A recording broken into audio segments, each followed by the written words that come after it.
নমস্কার, আমি অন্তি। আমার আরও একটা ব্লগে সবাইকে স্বাগত। আজ বুধবার, আজ পহেলা বৈশাখ। বড়দের আমার প্রণাম আর ছোটদের আমার ভালোবাসা জানাই। দেখো আমি এখন রেডি হচ্ছি। আজ যেহেতু পয়লা বৈশাখ, তাই সকাল সকাল দেখো রেডি হয়ে নিচ্ছি, একটু বাড়ি যাব। বরমশাইও যাবে, ছেলেকেও নিয়ে যাব।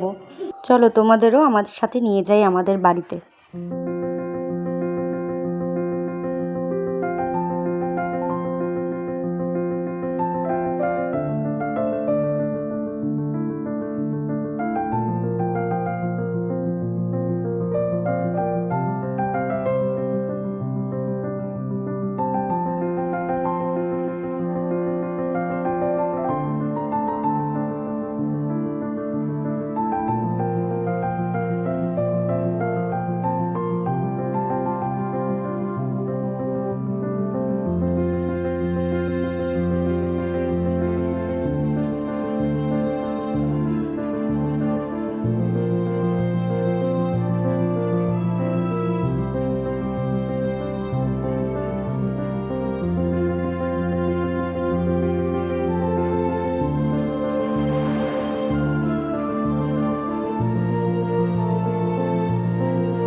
দেখো এদিকে তিহানবাবু রেডি, সকাল সকাল উঠে রেডি করে দিয়েছি।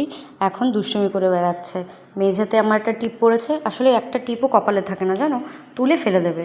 সেগুলো মেঝেতে থাকে, এগুলো বসে বসে খোটে। আর এই দেখো আমরা এখন বাড়ির পথে রওনা দিয়েছি, টোটোতে করে বাড়ি যাচ্ছি। রেলগেটে দেখো কি পরিমাণে জ্যাম। যখনই যাই না কেন তখনই প্রায় 10-20 মিনিট এই গেটে দাঁড়িয়ে থাকতে হয়, এত পরিমাণে জ্যাম। আর এদিক দিয়ে ছেলে বায়না ধরেছে, ওই উল্টো দিকের একটা দোকানে বেলুন দিয়ে সাজিয়েছে, ওর এখন বেলুন চাই।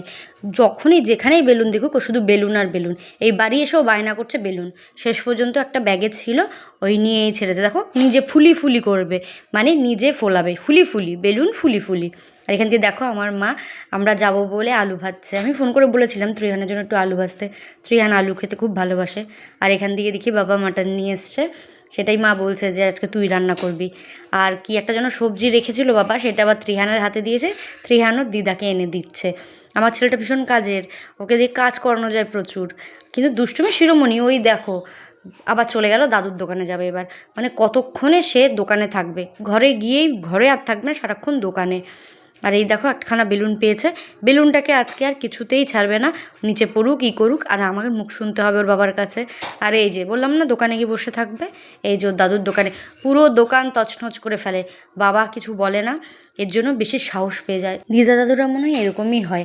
জানো তো আমার বাবা এত আমাদের শাসন করেছে, এত বকেছে মেরেছে, এখনও আমাকে এত শাসন করে। যদিও আমার বাবার সাথে আমার বন্ডিংটা অনেকটা বেশি, কিন্তু আমি যখন আমার ছেলেকে কিছু বলতে যাই, তুমি ভাবতে পারবে না, কেন বলছিস, ছেলে ধ্যাতা হয়ে যাবে, কেন মারছিস এইটুকু বাচ্চাকে, এই করছিস, কত কিছু বলে। আমি তখন ভীষণ অবাক হই, বাবার দিকে তাকিয়ে থাকি, মাঝে মাঝে বলিও, তুমি এখনও আমাকে বকো, আমাকে শাসন করো, আমার বিয়ে হয়ে গেছে, আমার একটা বাচ্চা আছে, তাও তুমি আমাকে এখনও শাসন করো, কিন্তু ওইটুকু একটা নাতিকে তাকে কিছু বলতে দাও না কেন?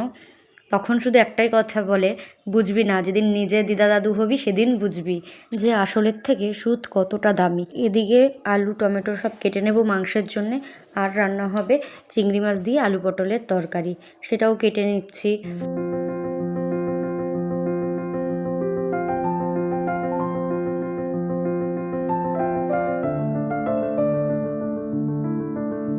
দেখো এইদিকে দুষ্টু চোরটি কি করছে দেখেছো, লুকিয়ে লুকিয়ে তরমুজ খাচ্ছে। আমি বললাম কেটে দেবো, ওর তর্স হয়নি। যখন বাড়ি থেকে আসি ওর বউ এটা দিয়ে দিয়েছিল। জানে নাতি তরমুজ খেতে ভীষণ ভালোবাসে, তাই সবসময় দাদান তরমুজ এনেই রাখবে। তো আমি যেহেতু বাড়ি চলে আসবো, প্রথমে জানতো না, যখন জানলো তখন কেটে অর্ধেকটা দিয়ে দিয়েছে। আর দেখো কাটার সময়টা দিচ্ছে না, আমি এখান দিয়ে কাটছি আর বাবু সেখান দিয়ে খাওয়া শুরু করে দিয়েছে। আর দেখো এখান দিয়ে বর চলে এসছে। বর একটু মাছ বাজারে গেছিলো, যেহেতু ছুটির দিনেও বাজার করে, তাই সারা সপ্তাহের মাছটা নিয়ে এসেছিলো। তো যেহেতু ওই বাড়ি ছিলাম তাই ওই বাড়িতে নিয়ে এসেছিলো, আর ওই বাড়ির জন্য একটু ইলিশ মাছ এনেছে। এই যে ইলিশ মাছ, আর আমাদের ঘরের জন্য একটু কাঁকড়া, কাতলা, আমি কাঁকড়া খেতে খুব ভালোবাসি জানে, তাই পেলেই নিয়ে আসে। যেহেতু ওই বাড়িতে বর মাছ নিয়ে এসছে, একটা সুবিধা কী বলো তো, আমার আর ধুতে হবে না। মা সব ধুইয়ে গুছিয়ে বক্সে করে সুন্দর করে আমায় দিয়ে দেবে, এটা একটা সুবিধা। জানো তো, আমি যখন ওইখানে যাই যদি মাছ আনা হয় এইভাবে মা সব গুছিয়ে দেয়। আর এইদিকে দেখো দুপুরের জন্য ইলিশ মাছ নিয়ে নিচ্ছি, ইলিশ মাছ ভাজা করব। ইলিশ মাছ দিয়ে তরকারি করবো না, যেহেতু মাটন হবে। তার চিংড়ি মাছ দিয়ে করবো হচ্ছে আলু পটলের তরকারি। জানো তো, এখন না খুব ছোটোবেলার পয়লা বৈশাখ মিস করি। এখন আমার ছেলেকেও দেখি আর আমাদের ছোটোবেলাও ভাবি। আমার ছেলে বা আমার ছেলের বয়সী বা তার থেকেও যারা একটু বড়, তারা পয়লা বৈশাখ মানে কি জানবেও না, বুঝবেও না। শুধু জানবে নতুন একটু জামা, হয়তো একটু ভালো খাওয়া, একটু রেস্টুরেন্ট যাওয়া, এইটুকুই। কিন্তু আমাদের মধ্যে ছিল কি, সকালবেলা ঘুম থেকে উঠেই বড়দের প্রণাম করা, স্নান টান করে নিয়ে গিয়ে সুন্দর নতুন একখানা জামা। আর জামা মানে এই নয় যে অনেক দামি দামি কিছু, সেই সুতির পাতলা পাতলা জামা কিনে দিত। আর তাতেই কি আনন্দ ছিল, বিকেলবেলা ওই নতুন জামা পরে সব পাড়ার ছেলে মেয়ে, দাদা দিদিরা একসাথে খেলতে বেরোতাম, তার একটা আলাদাই আনন্দ ছিল। আর ছিল সন্ধেবেলায় হালখাতা করতে যাওয়া, সেই মিষ্টির প্যাকেট আর ক্যালেন্ডার, সেগুলো এখন অতীত।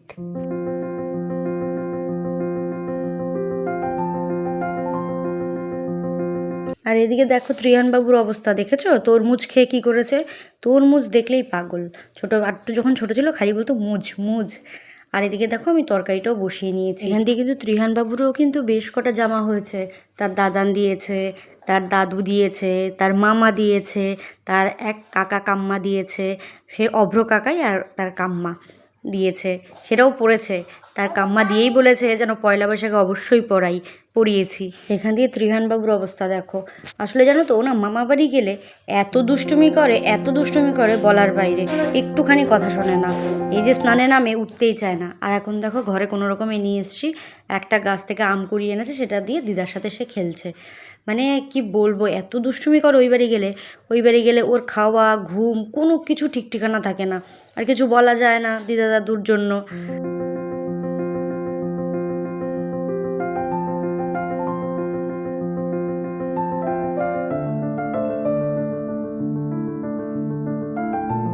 ঠিক আছে, আজ তবে এটুকুই থাক।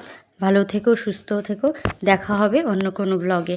আর আমার ব্লগটি যদি ভালো লাগে তাহলে একটা লাইক আর একটা সাবস্ক্রাইব করে দিও।